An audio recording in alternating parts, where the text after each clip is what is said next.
So, Dirk, how about we move on and we talk about next year?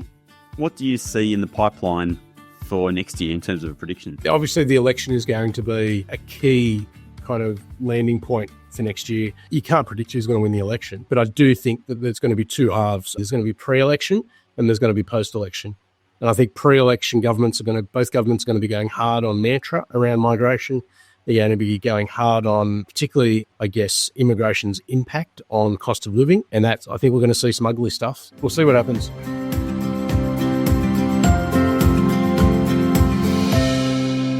G'day and welcome to Global Horizons. I'm your host, Rob Malicki, coming to you today from Garigal Land in Sydney. And g'day, I'm Dirk Mulder, CEO and founder of the Koala News. I'm coming to you from Dirk country, just to the west of Sydney.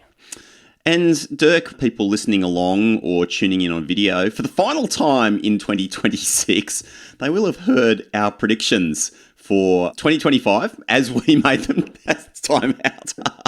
Those watching on the video will see Dirk's timeout signal. Our predictions at the end of last year for what this year was going to hold. You predicting around the elections, basically the world before the election and the world after the election.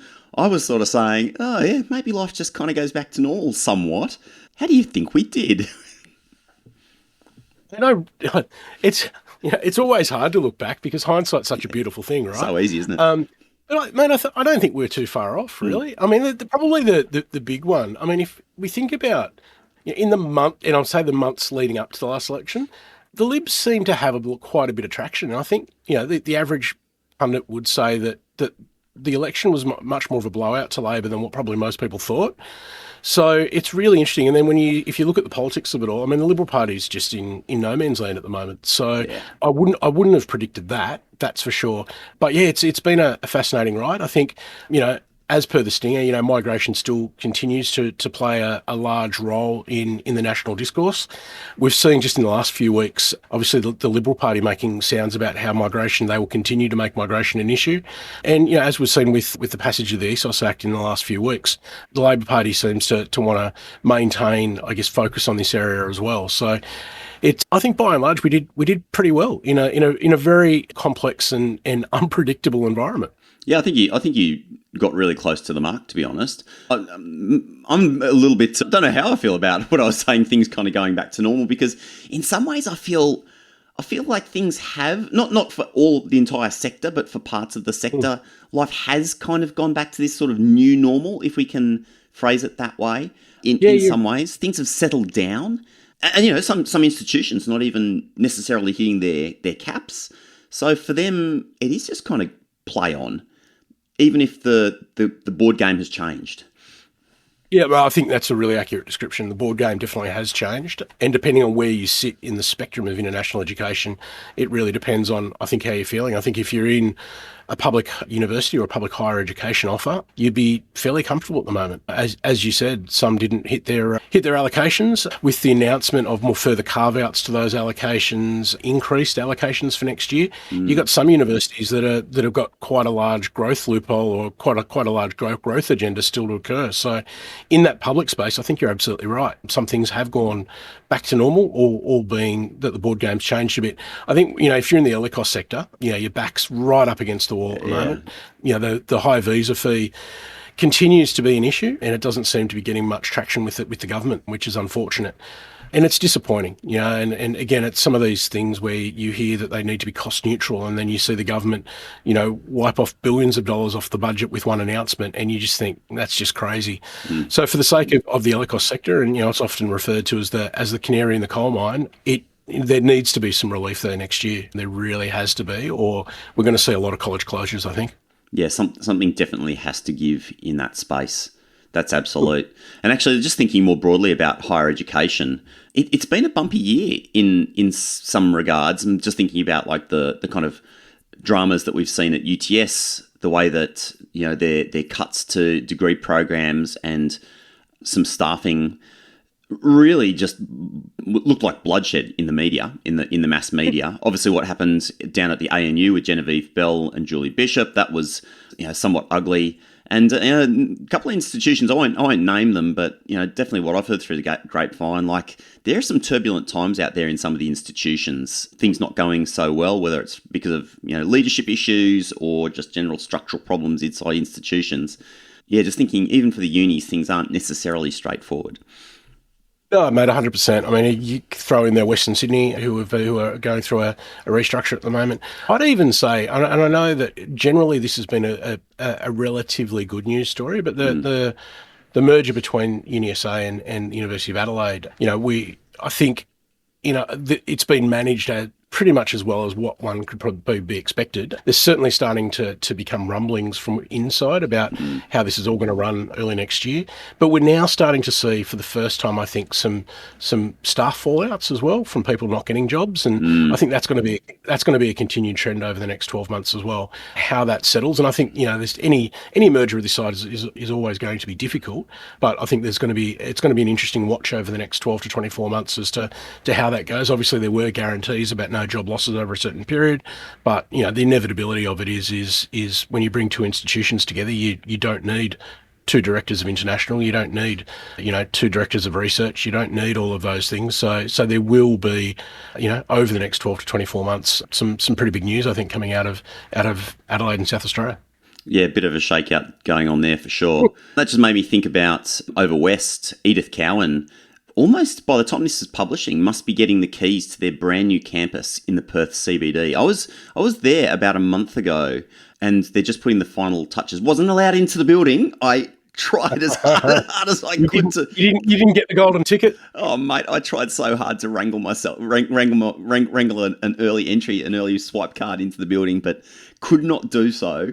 But that's quite an exciting facility that they've got there. I mean, it looks absolutely extraordinary. And having spoken to a number of people on the inside there, hearing about the energy and effort and thought that's gone into designing that space, I really think next year is the start of something big for ECU. Great institution already, but even more interesting things coming their way too. Mate, 100%. I mean, on the education space, I think you nailed it. It's obviously a first-class facility, and ECU. I think ECU. I mean, I went to work for ECU back in 2005, and I was always impressed with the quality of their education delivery. And being a newer institution in a smaller city, it often had the Super TAFE mantra attached to it. But mate, it's a class organisation, and it has class offerings, and I think as you say, I think we'll see that grow up. The biggest story, I think, and having spent 20 odd years in Perth, just the regentrification of that whole sort of lower Northbridge area, Yagan Square, they've sunk the train line, you've got HOs at HBF or whatever, one of the big insurers there now. You're going to have the ECU campus. There's more and more education offerings coming in. It's really going to, when I arrived in 2005, that train line was really a delineation point between the city and Northbridge. As ECU opens, we're going to see that really flow right through, and it's really going to make a massive difference to that whole area. So again, it's what a long-term plan. I'm going to say, all things aside, Western Australia and Perth have done really well with long-term planning over a long period of time. For some reason, and I don't know, how it is that the other states can't do the same, but they just seem to be able to have these long-term plans that, I don't know whether it's bipartisan is the right word, but they just seem to be able to hold on to these things and plan really, really well. It's because they got money, Dirk. Yeah, well, they got money. This helps too. Absolutely. But yeah, it's going to be an amazing enterprise once it opens, and good luck to ECU and all the folks attached to it. Maybe just scanning an area that we've talked a bit about it, but not maybe as much as some of the other areas. But what about private higher ed and, the vet spaces? What's your sentiment at the end of 2025 about how they're settling? Yeah, so look, I think private higher ed aren't doing too bad. There's been a number of vet colleges that I know of that are looking to go into private ed because vet is on the nose. In saying that, I don't think they're enjoying the same, for the want of a better word, privileges from the government as as their public counterparts. I think from memory, if you look at the NOSC allocations, privates didn't fare anywhere near as well as their public counterparts. But in saying that, I think higher ed is certainly doing much better than private vet. And again, yeah, if you look at private vet, the NOSC allocations are quite low. Visa grant rates are down. You wouldn't want to be in private vet either at the moment. And again, if you were to put it on a scale, you'd say, the school sector probably doing, I don't want to say okay, but they're always overlooked. So it's really hard to get a guise of that. From what I've seen of the data, Queensland seems to be doing really well in the school sector, which is fantastic. You move into, say, private vet, again, struggling. Sorry, move into ELICOS, backs up against the wall. They're just being smashed, and particularly English-only programs. Those that are university related or on pathways, you can package up, and the visa fee doesn't become an issue. But if you're an English-only college, you are really struggling at the moment, and so backs against the wall. Moving to private vet, you're obviously, your allocations have been affected, and I think it's tough times. And for those that have got a decent allocation, they may do okay, but for those that are struggling in that space, it's going to be really, really hard. You look into the TAFE areas, I think TAFE's going to be an interesting one to watch over the next 12 months. I think we're going to see a few stories come out of TAFE in different areas.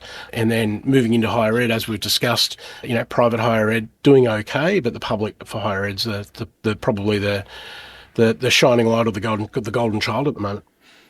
Just talking about vet and TAFE there, so those people who I deal with quite a bit will know that I've moved a lot more into the domestic space in the last 12 months with my new Choosing Your Uni adventure. And TAFE is spoken about a lot. I've never heard so much talk on the domestic front than there currently is around TAFE. Students, parents, careers advisors, the whole lot. People seeing that as just such a viable option. It's free, if not across everything, but yeah. So there's probably, I mean, from a domestic point of view, I think there's two major key points around that. So one is, the lack of trades out there. We think about productivity within the economy, and tradies are cleaning up at the moment, and you can't get a tradie. So just from a supply point of view and the demand that creates, I think trades are becoming a lot more popular again, because you're able to earn a lot more money from a trade than what you probably could 20 years ago. The other thing, I think, domestically, policy-wise, has been, free TAFE placements. Yeah. So, I know, certainly the Commonwealth, and I know states are chipping in. The amount of free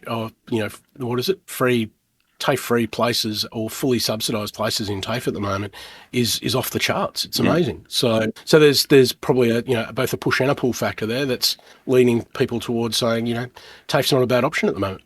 It's a very interesting space. Next year, I'm actually going to be launching a new podcast in the sort of domestic space. So it's certainly, just because I've been exploring it so much, and interestingly enough, there's nothing like what you and I do here on this podcast for the sort of domestic recruitment or domestic student marketing space. So I was like, oh, well, there's a gap. I'm going to fill it. Let's go do that. So that's going to be launching in February, or have some pretty amazing guests who we've pre-recorded with. So looking forward to getting that into your hands. So if you're interested, actually, it's called simply The Future Student, and that's basically like the domestic counterpart of Global Horizons. So yeah, where I think it's interesting, I'll certainly try and bring some of those insights across, Dirk, into our conversations here. It's been fascinating playing in that space, just seeing where there is overlap and just seeing where the worlds diverge. Yeah, very interesting. Looking forward to it, and there's no better man for the job, mate. So good luck with it. Very kind, mate. Very kind. Well, moving across to another area that's booming, the purpose-built student accommodation sector is continuing just to thump so much activity in the pipeline for that. I was just at Uni of Newcastle last week, and they're in the middle of building their own university-owned accommodation right in the heart of Newcastle. I tell you what, this is going to be an amazing facility once it's out. But yeah, that's obviously a space that's thriving thanks to the policy settings. Yeah, absolutely. And I've actually got a coffee with the new Executive Director of the Property Council Student Accommodation Arm, Adele Lawsberg. She's just started this week. So she takes over from Tori at the Property Council. And Tori's done a great job in terms of advocating for PBSA. Obviously, policy settings have really assisted. But yeah, it's going to be a fascinating coffee with Adele on Friday. And obviously this drops on Friday. So right about the time this drops, I'll be sitting in Sydney with a coffee with Adele. So it'll be interesting to see her plans. Her feet are literally just under the desk. So whether it's a continuation of what Tori's been running, or whether she's looking at, creating some additional areas that'll be interesting. Yeah, excellent. And maybe another one that's been kind of hot in our news feed is around TNE. I mean, TNE has obviously been a massive flavour this year. A number of institutions launching some major projects. Yeah, do you want to give us a very broad scan of TNE space and your thoughts on where it's heading? Yeah, look, mate, I go back to a statement that I once heard, and I can't remember who actually said it, but it's TNE sort of colon done well, comma, is a good thing, and I think that's such an insightful sort of comment. TNE done well is a good thing, and the done well bit is the really interesting or the really important bit, because I think anyone can kind of go offshore, find a partner, and do TNE. At the TNE forum, which is held by IAA earlier in the middle of the year in Melbourne, that phrase kind of resonated, and there's a lot more work behind TNE than what people think. It's a much longer term commitment than what people think, and you need to be getting into it for the right reasons, and you've got to be really clear about why you want to go into it.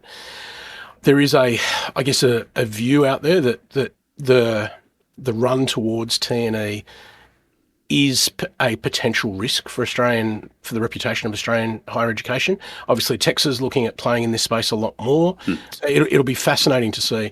I mean, we've seen a number of announcements this year, obviously with India coming on board and their overseas university legislation coming in. You know, we've obviously seen Deakin and Wollongong open up in Gift City, which is just outside of Ahmedabad in Gujarat. We've seen I think it's from memory, Western Sydney, La Trobe and Victoria University will be granted licenses in the one spot. We've now seen UWA announce that they're going to be opening a couple of campuses in India over the coming time.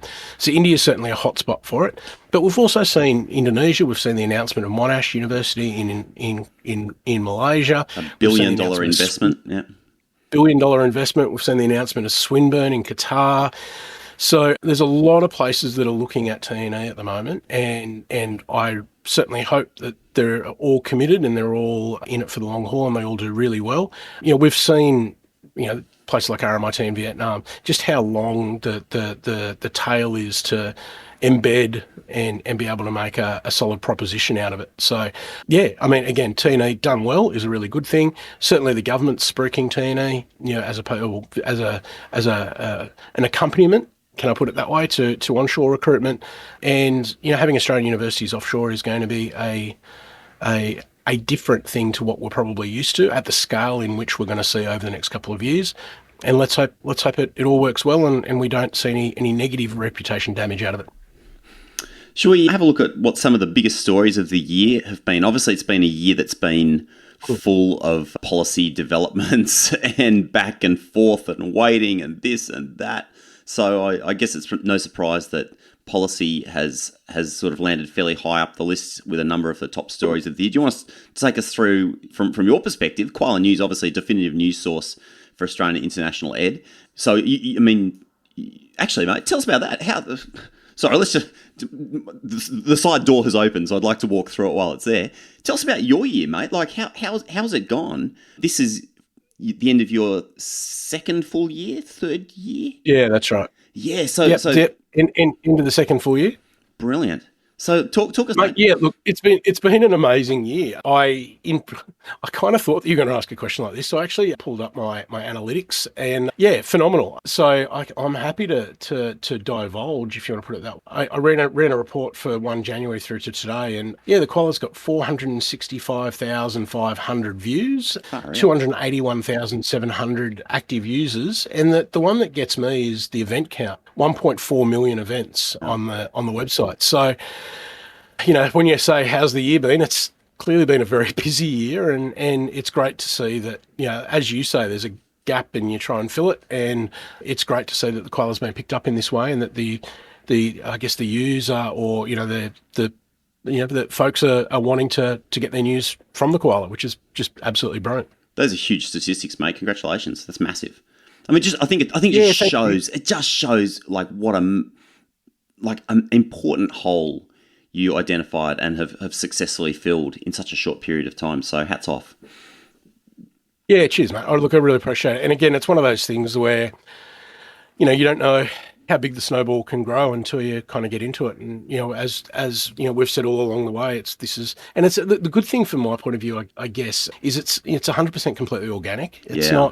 not buying in anything. It's not doing anything. It's for the want of a better word, I don't want to say tackiness, but it's organic. So the folks that are reading and wanting to read and they're wanting to engage, it's not. There's no incentivization anywhere or anything like that. So it's, like I said, I'm super stoked and, probably like you, after reading out those figures, I'm looking forward to a bit of a break over Christmas to recharge because there's been a lot going on. Anyone listening along to this, if you have leftover budget, Dirk will not say this on the podcast. So I'm going to say it on his behalf. Like, support independent media. If you've got a little bit of budget left, like, now's a good time. I think, Dirk, you've got this little campaign going to support independent media, and institutions can get their logo up on the Koala website as a supporter of the Koala. It's a modest, almost negligible investment for large institutions, and we need to support our independent organisations. So if you do have a touch of budget left and you want to support this incredible news source, then what's best email, Dirk? You're looking all kind of like uncomfortable now. Oh, I'm not good on the hard sell, mate. Yeah, look, I mean, shoot me an email. The generic email at the Koala is allears@thekoalanews.com. Appreciate the shout out and I appreciate any support. The campaign's gone really well so far. It's actually Great. It's kind of gone beyond expectations. So, but it remains open, and for anyone who is wanting to support, I'll be very thankful and very appreciative of it. Do you take a credit card, Dirk? That's the thing. Low friction. Oh, Rob, you're cracking me up. Just for those listening, prior to we had a bit of a chat before we actually hit record, and one of the things I'm really proud of was over the weekend I built a credit card facility into the Koala. I'm not a web developer, I'm not a journalist, but all these skills I've learnt along the way, and so yes, there is a credit card facility available. Well, you got to remove the friction, right? Like, it's a small spend. People don't want to have to put an invoice through finance 3 days before Christmas, So it's what you got. Yeah. But if you go to thekoalanews.com/shop, there's one product in the shop, and it is the supporters campaign. So, if you're interested, again, appreciate any support. And you know what's funny, mate? Like, just thinking about that. So I'm also 2 years into my new business, choosing your uni, and like having now, this is business number 3 or number 4 for me. Like, year number 2 is one of the hardest. It's like this stage where in the first year you got all this energy and excitement, you're throwing irons in the fire, you're working on a whole bunch of stuff, but it's also new that nothing's really kind of caught yet, nothing's really kind of grabbed and held on. But then in year 2, like, all this stuff starts to mature, and suddenly you find yourself just under the pump on all these different fronts. Things are growing, things are getting out of control in a good way, and so it can be a really hard year. So that's why, like, we get the end. Both of us at the end of this year, are like, "Oh my God, drag me through to Christmas." Yeah, I mean, on a journey like that, I think you've absolutely nailed it. I mean, the first year, for me, it's probably more about expectation than anything else. So it's actually, I don't want to say results because it's not about results, but it's activity versus expectation. So in your first year, expectations low. You're still building, you're still ideating, you're still, like, everything's just new and shiny, and you just keep going. But the expectation of delivery, or the expectation around, potentially for me, it was, obviously eyes and dollars, right? Like, what's coming in. There's minimal expectation. In the second year, you kind of, if you make it to the second year, if I can put it that way, there's an expectation that, hey, I've got something here. This is actually, this is good. And you see things start to grow, and then people start asking you about monetization and all of those things, and there's a lot of pressure that comes with that. And if that doesn't necessarily keep up with what you're doing, you start asking yourself your question, well, hey, I've got a great product, but is anyone actually buying it, or is anyone actually supporting it, or is anyone actually? So I think, the success of certainly this campaign, and certainly the engagement that I've had with a number of folks, particularly over the last 6 months or so, has been wonderful, and has really shown that, this is a sustainable business, which is great. And, awesome, mate. And you were saying earlier today that in your second year, you've got your first major client. Yeah, so congratulations. We've actually, just in the last 10 days, we've literally signed 2. So very excited. I won't say who they are right now, because we've got to prepare proper sort of launch announcements, which will happen in the new year at this stage, just given the timing of things. But very, very excited to be working with the organisations in question. I love them. I think they're amazing at what they do. And great validation. We've been building our platform for 18 months, tons of experiments. Like, I can't even tell you how many conversations I've had with people from all across the sector, hundreds and hundreds of conversations. And I can say quite honestly that in all of those, I haven't had, I'm just trying to think if what I'm going to say is true or not. I can't think of a single conversation where I walked away and thinking, oh, that went badly. Like people said it was a bad idea or it wasn't needed or anything like that. So I had this feeling, that there was the message was always like, you found a gap. Oh yeah, that'll really serve our needs. This solves a problem for us. These are all these kind of good words for entrepreneurs to hear. But until somebody writes you a check, it's not real. And so to have those first checks in just in time for Christmas is just like the most awesome validation. And it just makes me feel even more confident about all those other great conversations I've been having with people over the last couple of months, that there'll be even more good news in early 2026. I've got a good feeling about 2026, Dirk.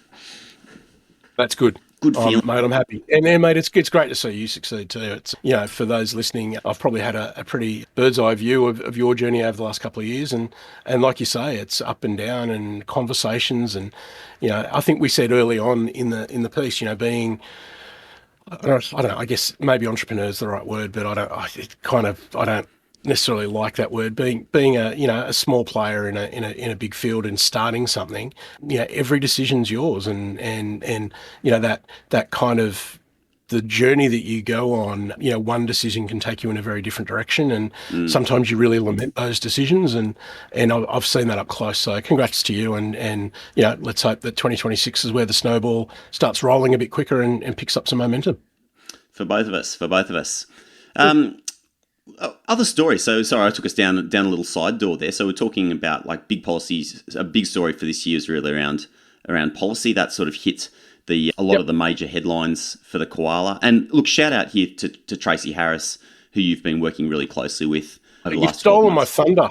Oh mate, I was going to end up saying I've got to thank a whole bunch of people, and number one is Tracy Harris. Tracy, geez, talk about somebody that brings this insider knowledge and attention to detail when it's come to the legislative stuff. I mean, literally every time I feel like the last couple of months, every time I log into LinkedIn, Tracy's breaking some new bit of news, about the bills going here, there, or everywhere.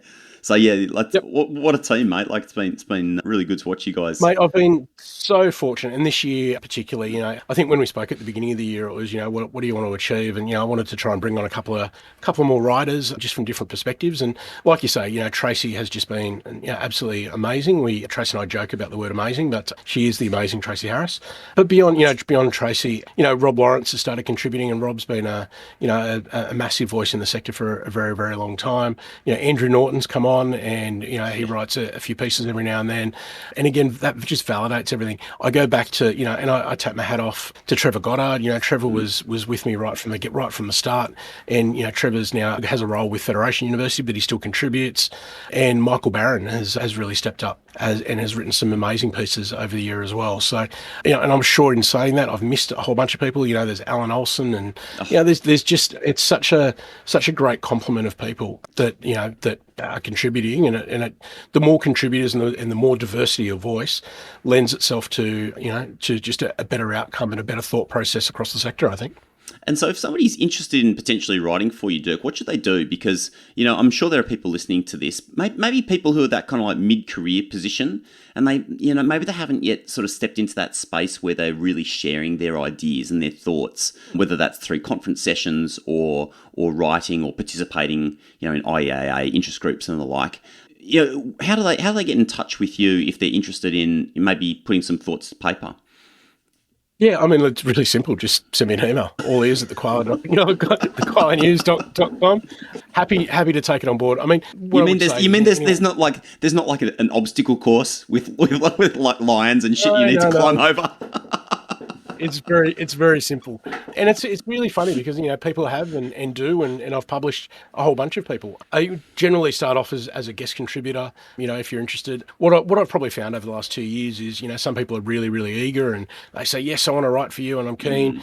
They might do one or two stories and it just drops off because their day job is intense, and that's perfectly understandable and fine. So generally, I like bringing people on as guest contributors to begin with, and once there's probably 4 or 5 stories up, then have a chat about whether this is something they want to do more in a longer term capacity. If that's the case, happy to set up a profile and do that. Often people say, what sort of word count, and it's really fascinating. So to look behind the curtain, and I can see in the stats, there's 2 types of stories. There's a news break story where here's something you need to know, and then there's more research. And I say this to Trevor all the time because Trevor sometimes says to me, I hope Trevor, you don't mind me saying this.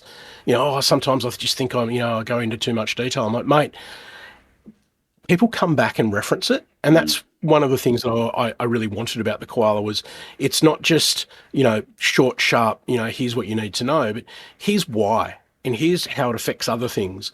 And often those stories, while they might be a little bit longer or they may not be as shiny in the moment, they actually hold their gravitas over a longer period of time because people come back to them because there's good statistics in there. There's good background material. It actually explains why these things are happening. And from what I hear from people out there, sometimes, this information is being sort of used in briefings within institutions as background, those sorts of things. So I think, again, there's 2 types of stories. So don't be too worried about the actual content itself, whether it's a little bit long-winded or whether it's shorter and sharper. There's different audiences and different audiences utilize that content in different ways. Yeah, fantastic. Well, just thinking, mate, so we have our annual package of outtakes, which is coming up in we haven't even seen it yet. I know. I was going to say, I'm both excited and very nervous. What stupidity have we come up with this year?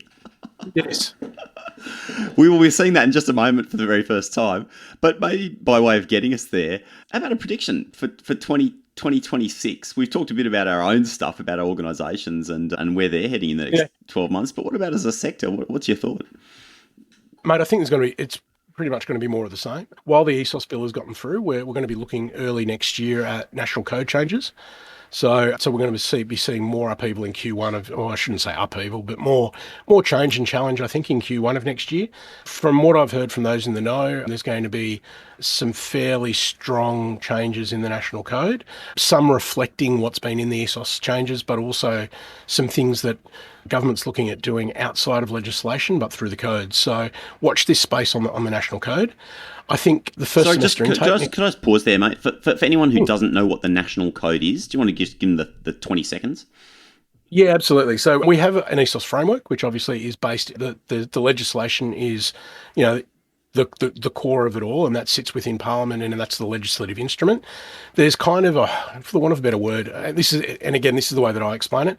There's a thing called the National Code, which essentially takes the ESOS legislation and puts it into a fairly straightforward set of key principles.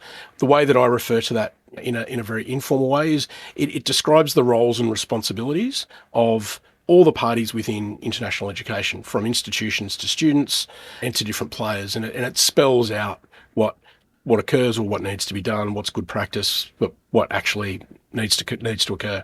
So there's going to be some changes to that, and it's going to reflect some of the onshore practices, is what I'm hearing is coming down the line. I don't know that it's been fully drafted as yet, so that'll be interesting. But I think in Q1 of next year we're going to see that come through, and that'll really be, I think, an interesting inflection point as to how the rest of the year goes. The first intake for higher education next year, I think, is going to be a really big one. We've seen 29 Australian universities go to level 1. We know that, particularly through South Asia, a number of students come onshore and then transfer out into other institutions utilising those level 1 institutions. It's a loophole that we've spoken about a lot. It will be very interesting, I think, to see what happens in that space. I know that obviously through the ESOS changes, onshore commissions have been addressed. Does that go far enough, or will we still see a decent size attrition out of some of these level one institutions into other institutions onshore, which may be cheaper, or which maybe have shorter programs, or whatever the rationale might be? But I think that'll be an inflection point. I think migration will continue to be a point. I think that discussion will move, I think, once out of the international student phase and move into some other areas. So I note just this week, I think there's some stats out around migration. International students is obviously one part of that, but when we talk about graduate students or students moving onto that graduate visa, when we talk about working holiday visas, we talk about other areas. I think that potentially will be exposed a little bit more throughout the year as well. But yeah, I think if you're in public higher education, I think this year is going to be a good year. I think ELICOS, there still remains a lot of work to be done around particularly the visa fee and a recognition that ELICOS, standalone ELICOS students are an important one. I think the discussion's going to move between the national agenda and the portability of a degree. So can international students, or should international students, be coming to Australia to obtain a degree and then be able to go elsewhere? So that marketplace versus what's actually good for the Australian economy and jobs into Australia. So yeah, they're probably my predictions over the next 12 months, and it'll be fascinating to look back in 12 months as to see what's happened. Interesting. How about you? What are you thinking for the next 12 months, Rob? I think things will continue to stabilise. We've now got our own minister, so to speak, with Julian Hill, who, by all accounts, seems to have done a very good job of starting to represent some of these issues. Maybe he hasn't delivered exactly what we'd all like from inside the sector, but having that voice more prominently represented, I think, has been a good thing largely. And I think maybe that starts to calm some of the debate. And plus, with these big ESOS changes finally through, some of that stuff now just goes into bedding down mode. So obviously, the big challenges with ELICOS, as you say. And look, migration, did that happen this week? No, last week. Barnaby Joyce moving from the Nationals to One Nation. We're seeing One Nation's vote absolutely exploding according to the polls. I feel like that negative rhetoric towards migrants of all flavours and backgrounds is going to continue to sharpen, because it's pretty much the only side that the hard right parties and Conservatives can really pull on, that really gets attention. And given that the coalition's just in the doldrums and still not on their way back, I just feel like they're going to keep pulling on that string, because it's yielded them attention. I'm not sure it actually yields them votes. I really think it's that the public has spoken. They got smacked in the face this year. So, but I think they're going to go back there. I just, the way that politics has shaped up towards the end of this year, I think we're just going to hear more and more of this negative rhetoric around migration, which inevitably flows through to what we do in some way. But yeah, what does that mean in terms of prediction? Fuck, I don't know, mate. Did I actually make a prediction in that, or did I just go blah blah blah? No, I think you've run a narrative, and I think that it'll be interesting to see how that narrative plays out. I'm really interested. I often say you don't win elections, you lose them. And if we think back to when the Liberal Party was in government, we think back to Bridget McKenzie and sports rorts, and you start to see the government lose. Well, if I can say, I'll borrow a term, lose their own social license in governing. And I wonder, and this is very early days, but I wonder whether the whole travel thing at the moment with the communications minister is going to be, we'll look back and say this is where the cracks started to appear, because unless this is dealt with fairly swiftly, I think everything I've seen on social media in the last 2 days has been that Annika Wells's travel just does not pass the pub test. Yeah. So and to date, Albanese's supported her and backed her. We're now hearing about trips to Boxing Day tests and to, other things for her husband. There was another one that came out this morning that just escapes me. But yeah, this will be interesting to see whether she can survive Christmas. And if she does, and the government can get back on track. We've just seen Chalmers come out overnight saying there'll be no more relief for electricity. Yeah. So again, I think with the Liberal Party being in the doldrums, Labor's played a pretty straight bat over the last couple of years. But, if there's internal cracks appearing, it'll be interesting to see how things go next year. Yeah, very much so.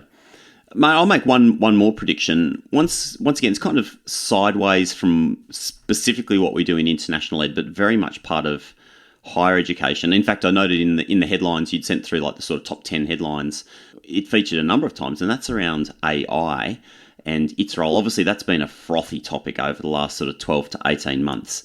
I think next year is going to be a really interesting year for AI. I think we're going to go through that disillusionment phase to some extent. Like, a lot of people just maybe give up to some extent and say, oh yeah, this isn't really working for me. And honestly, I feel some of that's just because of perhaps lack of experience or lack of good training on it, because the tools really can do what you need them to do once you train on them. But I also feel like there's going to be something big's going to happen next year. Because I've seen it in the video space, like what you can already do with AI video. I just feel like there's going to be a switch that flicks in the next 12 months that's going to unlock. So I feel like there's going to be these diverging pathways with AI, this kind of broad disillusionment. Oh, it's crap. It hallucinates. There's too much junk out there. Yeah, okay. The internet's going to be full of more junk than ever before. But at the same time, I reckon we're going to see the start of that, whether it's the next Facebook or whatever it is, you know what I mean? Like, something's going to happen in the next 12 months. So there's my actual prediction that I will come back to in 12 months. I like it. Well, Dirk, I think we're done. Maybe it's time for some outtakes, and most importantly, for you and I to have a bloody good holiday over Christmas. Absolutely, mate. Thank you for everything over the last 12 months. Obviously, this podcast has been amazing, but, on a personal level, thanks for all your support over 12 months. And I wish you and Maureen and your family a very Merry Christmas, mate. Yeah, likewise, Dirk. And for those people listening along, so we're going to continue to publish some episodes over the Christmas time. I'm going to go back to some of my favourite episodes, not the news episodes, but back to the personal profiles, the stories from some of the legends of the industry. So we'll still be publishing every week throughout the summer, and Dirk and I will be back in your news feeds with the news around sort of early to mid-January. We haven't actually talked about that yet, but obviously we were keeping an eye on the news over the break. And if anything big does happen, you know exactly where you're going to find it first at thekoalanews.com. Jump on LinkedIn as well. Make sure that you're subscribed everywhere to Koala, and you'll be up to date should something develop. With that done, I think our work here is done. Bring on the outtakes. Bring on the outtakes. See you in 2026. Cheers, Rob.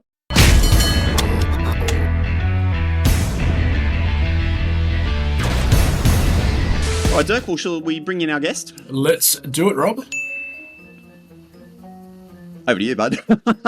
There you go. We're off to a good start. I thought you were doing the intro line. I just meant literally that line, and then I was going to let you do it. I think so, Len. I think we had a I'm just fucking around here. Me and my muscle vest. That's it. Dude, it's so hot here. It's like about 35 degrees up here in this spare bedroom. It's cooking. G'day and welcome to Global Horizons. I'm your host, Rob Malicki. Let's do it again. I'm not a host, I'm a co-host. Sorry, Len. He's messed it up. He's messed it up. I've messed it up. Dirk, it's the first mistake in like a podcast and a half. We're sorry, Len. I know. It's not going to be one take today. All right, let's go again. That just kind of made me think about... sorry. And the next... Oh, shit, Len. Oh. Hey, you made a mess up. We're one each now. G'day and welcome to Global Horizons. I'm one of your hosts. Shit, stuffed it up already. Let's go again. Varsha Devi Balakshara and are able to synthesize.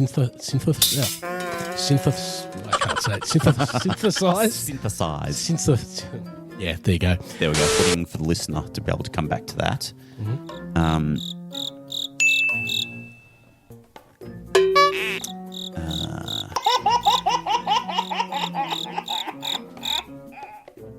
Sounds good. All right, awesome, mate. That was a clean cut. It's 2 weeks in a row now. It's crazy. Holy shit! I feel like we need some sort of reward, Len. We need some sort of reward. It's awesome. Good job, mate. Good job. If you've enjoyed this episode of the Global Horizons podcast, consider subscribing to our newsletter. Search for Global Horizons podcast and then just pop in your email address, and that way you will never miss out on all the critical international education news that you need to stay up to date with. This episode has been produced on Garrigal Land in Sydney. Our video and audio editor is Len Zamora, and I'm your host, Rob Malicki. Have an awesome day. See you in the next episode.